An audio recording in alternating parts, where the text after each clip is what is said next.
What's up, my darling? Is Kay here? Hello, Darin. Erico here. How do you like darling? I love Darin. I love it. You should watch the show and let us tell you why. First, we're gonna start off with the story. Kay, what did you think about the story? Obviously, it's an homage to Evangelion without all the technical jargon, but not quite as thought-provoking as the OG Evangelion. It's more about romance. When I heard about Darling the France, the first word that pops up in my head is romance. I feel like it should have ended after Zoro 2 and Hiro confess their love to each other.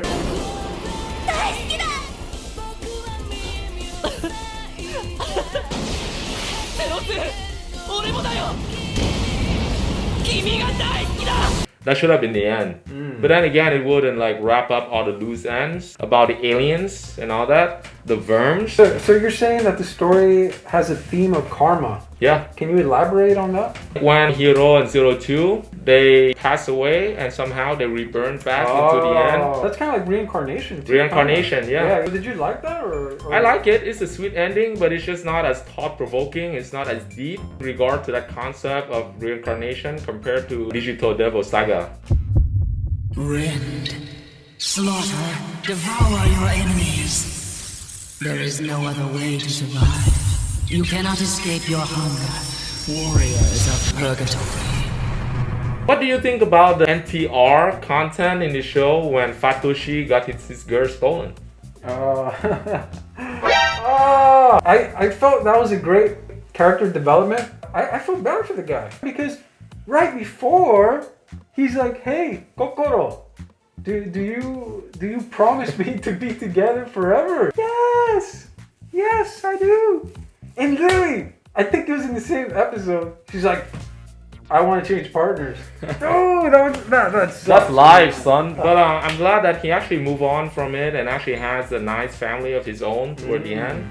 Yeah. Good for the guy. But I mean, it's just how life is, man. You know, sometimes you need to have more quality other than just be nice. I give a story like a 9 over 10. A good romance story, but I don't like the ending very much. How about you? I give the story a 10 out of 10. Okay. I thought it was masterful. I didn't feel it lacking. It's one of those stories where like you hit every point that I wanted. I was completely content. I like the Zerm twist. I enjoy it.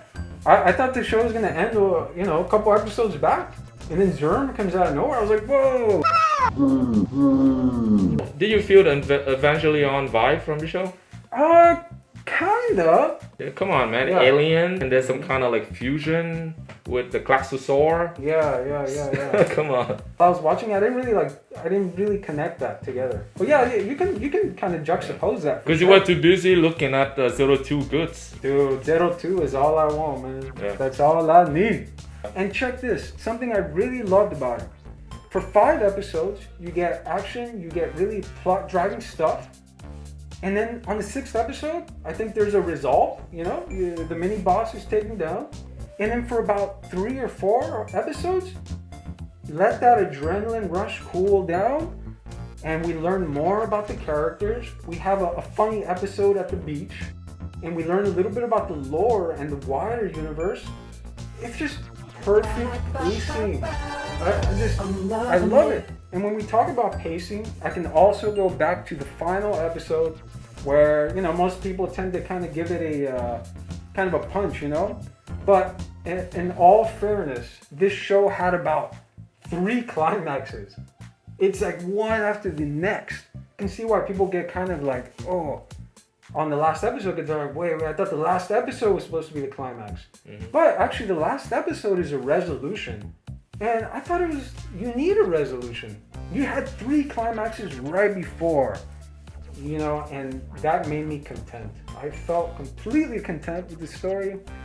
For that reason, I give it a 10 out of 10.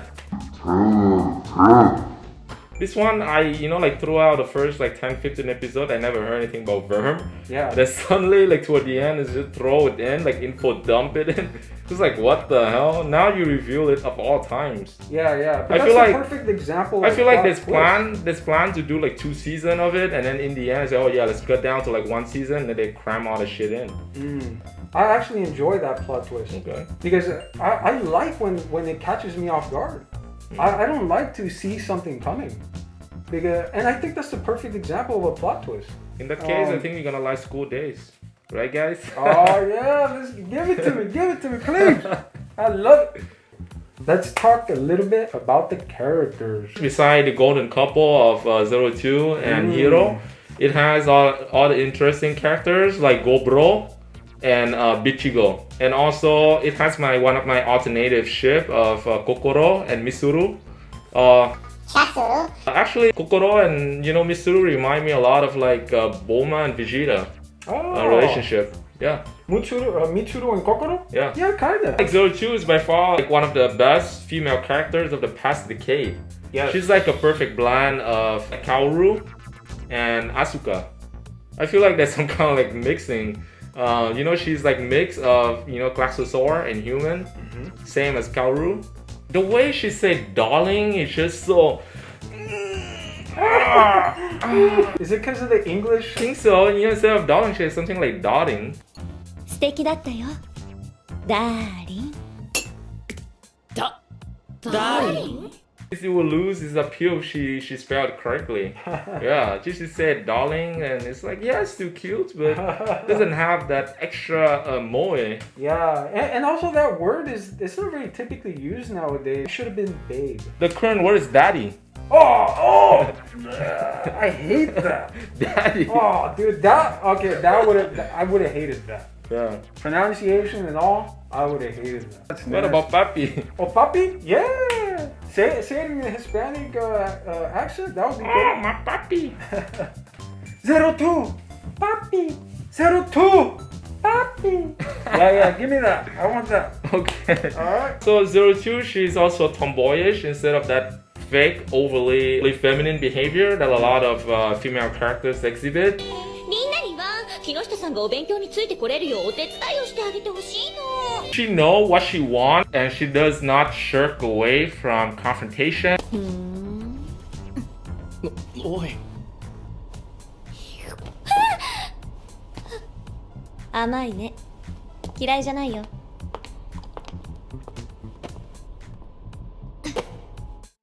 And don't let me start with small 02. わかる？名前って。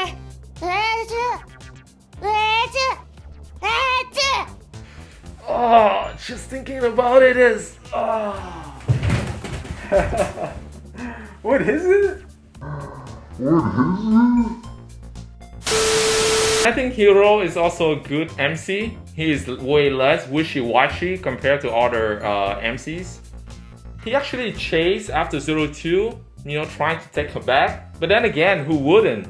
Like for me, I would actually drag my balls across like 5,000 miles of broken HIV-infected glasses and syringes across in the middle of the Sahara Desert with nothing but a cup of Ebola-infected piss as water reserve, just so I can lick a Bichigo chick where it has been licked by 02. Great example of character development, man. They made 02 such a wonderful person to be with that you are even coming up with these analogies. Yeah. So this is how far I would go. I don't even dream of licking 02 chick. I just want to lick the place where her tongue has been. There you go. Yeah. You're in Hiro's mind, right? Yeah. You're seeing things through his eyes. I also enjoy the dynamic between Kokoro and Chasuru. I still prefer his slick back haircut better than his simp hair in the second half. Gobro and Bichigo is also another nice couple too, I guess. But I feel like Gobro is way too good for her. Although she does take the L with some grace, and I will give her that. She's not a sore loser. Hey, Goro too? Gobro. It's He's Gobro. looking out like a man too. Yeah. But he got what he wanted later on. Yeah. So. Yeah, he's a bro. So for characters, I give it a 10 over 10 just for 02 alone. I give it a 10 out of 10 also. This is a great example of character development.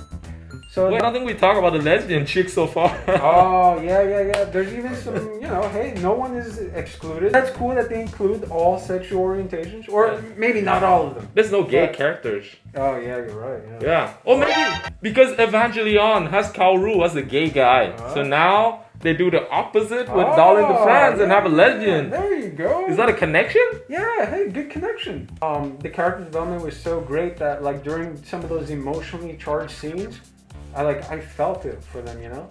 Dude, that part where like they're about to like grab hands.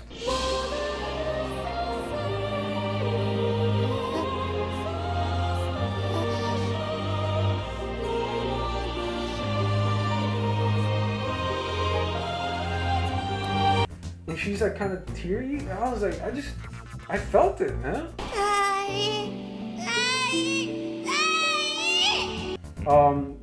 Their love is also kind of, I feel like it's more like an innocent type of love. Hiro, he's like this empathetic, sympathetic dude who wanted to save this chick, and she's someone that found her prince, someone who saved her. Yeah. And I think that was the main driver. I was like, that's why they love you. Everything got explained. It even her love for Sweet, because the reason she loves Sweet so much is because Hiro was the one who gave her first piece of candy. The candy. Remember that? Perfect storytelling. Yeah. You know, characters, perfect romance. Well developed. 10 out of 10. All right, let's move to the art. How do you like the art? The art is probably the lowest score you'll see me here give today, and that's an 8. All right. The art, what can I say? It's above. It's slightly above average, right? Average. They didn't go crazy like Madoka, which is why I can't give it 10. What about you? What'd you think? It's fabulous, explosive, Gainax art. What can I say? I like all the mech design and transformation, as well as all the monster, you know, like Klaxosaurus. Oh, that's a good point. It's a shame that they only sells mostly like Strelitzia figure. Here is Strelitzia standing tall and beautiful in my collection. And not the others. Yeah. I would love to have the entire collection of all the mechs. Didn't we see like a big version of Strelitzia in Ginza? No. Or am I just imagining? Nah, you imagine, man. Fuck. I also love the clever use of the color in the first opening, which is red, and that is 02 colors. And on the second opening, they use blue, which is hero color. Overall, I give it a 9 over 10. Oh, okay, great. How about the music? How do you like the music? The music, I give it 10 out of 10. Oh, Perfect interesting. pairing of emotional parts with themes. With the music, if the music is not done right during these parts, they're gonna fail each other, you know? In this instance, all of those parts, those emotional stories, some of the tragedies that occurred, were backed by perfectly well-scored music. 10 out of 10. Would you like the Kiss of Death? La da da, it's the kiss of death. La da da da. What'd you think about the music, man? Well, obviously, Kiss of Death is so good. They had to use it twice. That's how you know an opening is so good. They use this for the whole like 24 episodes. Just keep it. And I don't even skip it. I know, I saw it every single time, man. 24 times. I think it's one of the finest songs ever written by Ossan. Yeah, from L'Arc-en-Ciel. Oh, tell me more about the Ossan. Well, he's a famous singer of L'Arc-en-Ciel. You know, he's French. I guess the guy really? has a French fetish or something, but he's wrote a lot of like melancholic tone. Oh, yeah. Like this one. Hey, and that brings me up to a fun fact also. All of the ending songs were actually performed by the cast of all the female characters. Oh. Their group is called XX Me, so Kiss Me. Oh. They actually they performed all the ending songs. Oh. So fun little fact. Yeah, I'll XX them. Nah, I don't enjoy the ending song that much, but I like the little trivia. I really enjoy the song D Regards of, you know, like when Hiro gave 02 a piece of candy. And when she opened her mouth, she say ah. The song actually also say ah. At that point, I don't know if it's intentional, but if it's not, then it's actually another stroke of genius. You're catching a lot of finer details here, man. Yeah. That's pretty good. You've seen this like 10 times probably already. Yeah, OCD. for the music, I give it an 8 over 10. I do enjoy it a lot, but it's not on the same level as Saya no Uta or Madoka. And I feel like it's more like pop-y. And I think it's actually appeal to a wider audience though. Yeah, the ending songs for sure, like super poppy. So what about your overall score for this? Oh, yeah, I give this show a masterful 10 out of 10. I recommend this show to everyone. What about you? What do you give? I gave it a 9 over 10. It's could have been a 10 over 10. The thing is, the ending is kind of let down the whole series. And the lore about the aliens is not that deep or thought-provoking like Evangelion. And again, you know, it's not about a deep story, and more so it's more about like a beautiful romance story that gives us hope that somewhere, somehow, through a miracle, there's a 02 somewhere out there who's who's waiting to meet us. And together we can find about the true meaning of love, no matter how corny and cheesy it is. Hey. Yeah. 02, if you're listening, we're here. Yeah, we're here for you. All right. Maybe together with ours, 02, our wings can finally be whole and we can fly toward the blissful future that awaits us. Such is the hope and fluffy feeling that you get from the show. So definitely I would recommend this for you to watch it if you're a fan of romance in general. It's a very beautiful romance story. Beautiful romance. Yeah, it less about the mech, it less about the deep story, but it's really about the romance. Oh yeah. About love. Yep. Hey, so we're done simping on 02 for you all. It's time to wrap it up. So, hey, see y'all everybody. See ya.